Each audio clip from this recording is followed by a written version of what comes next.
Hello बच्चों, आज हमारी दुनिया का पाठ 13 परिवहन पढ़ेंगे। परिवहन किसे कहते हैं, परिवहन के कितने प्रकार होते हैं, परिवहन के साधन क्या होते हैं, ये सारी चीज़ें आज हम इस चैप्टर में देखेंगे। तुम देखते हो कि तुम्हारा प्रत्येक दिन कई प्रकार की गतिविधियों से भरा होता है। गतिविधि मतलब कितनी सारी हम एक्टिविटीज़ करते हैं, घूमना फिरना, चलना, स्कूल जाना, कहीं पे मामा वगैरह के घर जाना, है ना, ऐसा होता है ना। तो बहुत सारी एक्टिविटी चलती हैं। तुम और तुम्हारे मित्र पैदल, साइकिल या रिक्शे द्वारा स्कूल आते होंगे।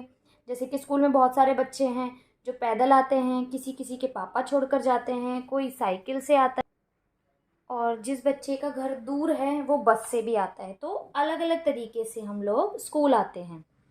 एक स्थान से दूसरे स्थान तक सामान या व्यक्तियों को ले जाने की प्रक्रिया को परिवहन कहते हैं। यानी एक जगह से दूसरी जगह पर चाहे वो व्यक्ति जाए और चाहे वो सामान जाए, जो ये ले जाते हैं उसको क्या कहा जाता है, परिवहन। जो ये प्रक्रिया होती है कि भाई एक जगह से दूसरी जगह पर सामान या व्यक्ति का जाना, ये परिवहन हो गया आपका। एक स्थान से दूसरे स्थान तक सामान की ढुलाई या व्यक्तियों के आने जाने में जिन साधनों का उपयोग होता है उन्हें परिवहन के साधन कहते हैं। दोनों अलग अलग चीज़ें। एक स्थान से दूसरे स्थान जाना परिवहन, और जिस चीज़ से जाते हैं, जिन साधनों से हम जाते हैं, वो हो गए परिवहन के साधन। परिवहन के साधनों को देखने पर पता चलता है कि इंसान ने प्रकृति से बहुत कुछ सीखा है। किसी समय में पहिया एक घूमने वाला लट्ठा ही होता था, एक लकड़ी का लट्ठा था सिर्फ। इसमें परिवर्तन और सुधार करने के परिणाम स्वरूप पानी पर तैरने वाले लट्ठे की तरह जहाज़ों का विकास हुआ, और एक ऊंची उड़ान भरने वाले पक्षी के देखकर किसका हुआ, विमान का हुआ। कि भाई जैसे एक लकड़ी का लट्ठा चलता था पानी में भाई, तो उसको देख के भाई नाव बन गई। नॉर्मल जो चक्र की तरह था उससे पहिया बन गया, पहिए से भाई इतनी सारी गाड़ियाँ वगैरह बन गई, स्कूटर, कार, ये सब। और जो हमारा पक्षी था, पक्षी को देखकर क्या बनाया गया, एरोप्लेन बनाया गया। अब इसके क्वेश्चन आंसर देख लेते हैं एक बार। लोगों को एक स्थान से दूसरे स्थान तक ले जाने वाले परिवहन के 5 साधनों के नाम बताओ। तो आप कुछ भी लिख सकते हो, तो कुछ हमने इसमें लिखे हैं, उन्हें पढ़ते हैं। बस, car, scooter, auto rickshaw, motorcycle, metro, और इसके अलावा आप और भी लिख सकते हो। सामान को एक स्थान से दूसरे स्थान तक ले जाने वाले परिवहन के 5 साधन, ये क्या थे, व्यक्तियों को ले जा रहे थे, ये सामान को ले जाएंगे। ट्रक, टेम्पो, रिक्शा, कार, रेलगाड़ी। ठीक है। अब नेक्स्ट है, प्राचीन काल में दूरियां बहुत अधिक लगती थी, लेकिन अब ये दूरी सिमट गई है। आप कभी दादी वगैरह से पूछना कि हम तो इतनी इतनी दूर पैदल जाया करते थे, यहाँ से वहाँ तक हम पैदल ही निकल जाते थे, है ना, ऐसे बताते हैं वो लोग, क्योंकि उस टाइम पर इतने हमारे पास परिवहन के साधन उपलब्ध नहीं थे, तो दूरियां भी क्या थी, ज़्यादा लगती थी। अब रेलगाड़ी द्वारा दिल्ली से मुंबई तक जाने में लगभग 18 घंटे लगते हैं, और लगभग इसी समय में हवाई जहाज से भारत से हम संयुक्त राज्य अमेरिका पहुंच सकते हैं। कि अगर हम ट्रेन से बैठे तो दिल्ली से जितनी देर में हम मुंबई पहुंचेंगे ना, एरोप्लेन से उतने ही समय में हम अमेरिका पहुंच जाएंगे। परिवहन को और अधिक सरलता से समझ जानने के लिए 3 भागों में बांटा है। अब देखो, कोई भी चीज़ है, या तो वो पानी में चलेगी, या वो जमीन पर चलेगी, या वो हवा में उड़ेगी, चौथी चीज़ तो नहीं आएगी ना। तो इसीलिए इनको 3 भागों में बांटा है। पहला है स्थल परिवहन, यानी जो जमीन पर चलते हैं। दूसरा है जल परिवहन, यानी जो पानी में चलते हैं। और तीसरा है वायु परिवहन, यानी कि जो हवा में चलते हैं। अब ये देखो, स्थल परिवहन की बात की जा रही है। सबसे पहले स्थल परिवहन में क्या दिखा रखा है यहाँ पर, बस और साइकिल, है ना।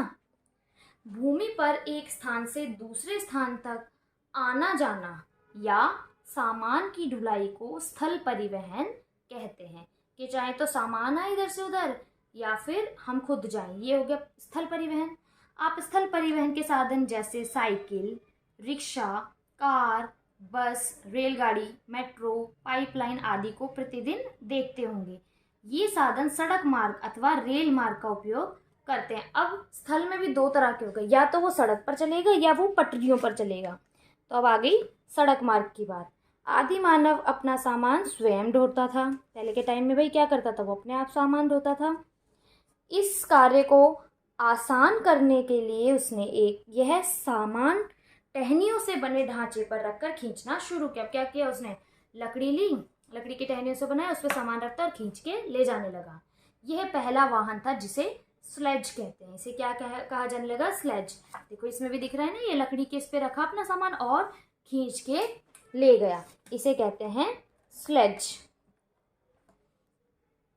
ऐसा माना जाता है कि सबसे पहले इंसान ने कुत्तों को पालतू बनाया। सबसे पहले किसे पाला, कुत्तों को। ठंडे देशों में रहने वाले लोगों ने शीघ्र ही कुत्ते को स्लेज खींचना सिखाया। पहले इंसान स्लेज को खींचता था, अब उन्होंने कुत्ते को सिखा दिया कि कुत्ते के बांध देते थे, कुत्ता भागता था, साथ में स्लेज उसके साथ साथ चलता था, उनका सामान एक जगह से दूसरी जगह चला जाता था। भारत जैसे गर्म देशों में बैलों, गधों और ऊंटों का प्रयोग किया जाता है, जबकि मंगोलिया जैसे एशियाई देशों के ऊंचे मैदानों में भार ढोने के लिए घोड़ों का प्रयोग किया जाता है। ठीक है।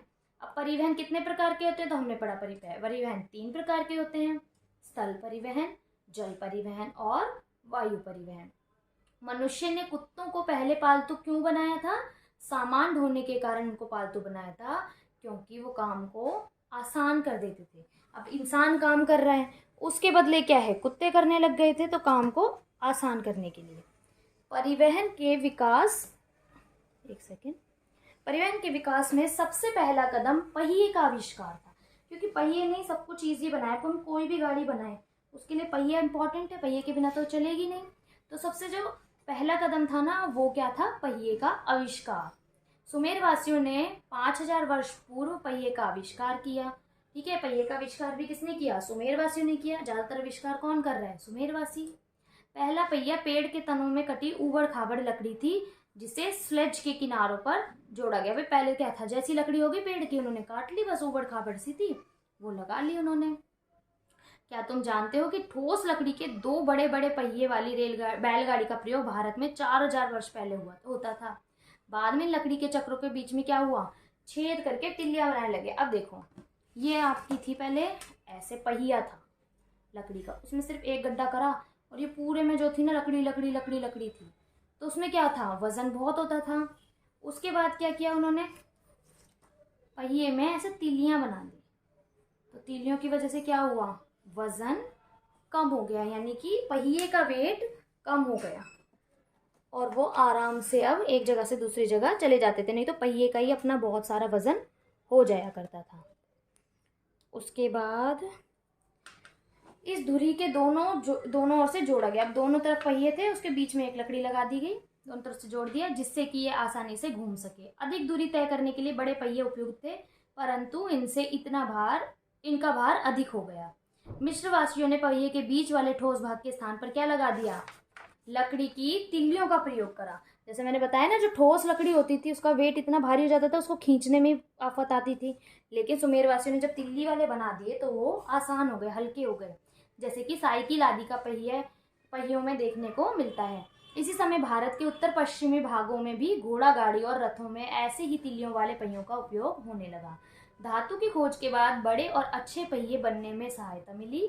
अब बड़ी गाड़ियों को खींचने के लिए घोड़ों, बैलों और ऊंटों का प्रयोग किया जाने लगा। भारी गाड़ियां कीचड़ में जल्दी धंस जाती थी, पहिए वाली गाड़ियों को ठोस भूमि की जरूरत थी। भाई पहिया होगा तो उसको सड़क पे चलना पड़ेगा, जो रेत वगैरह उसमें क्या होगा, वो धंस जाएंगे।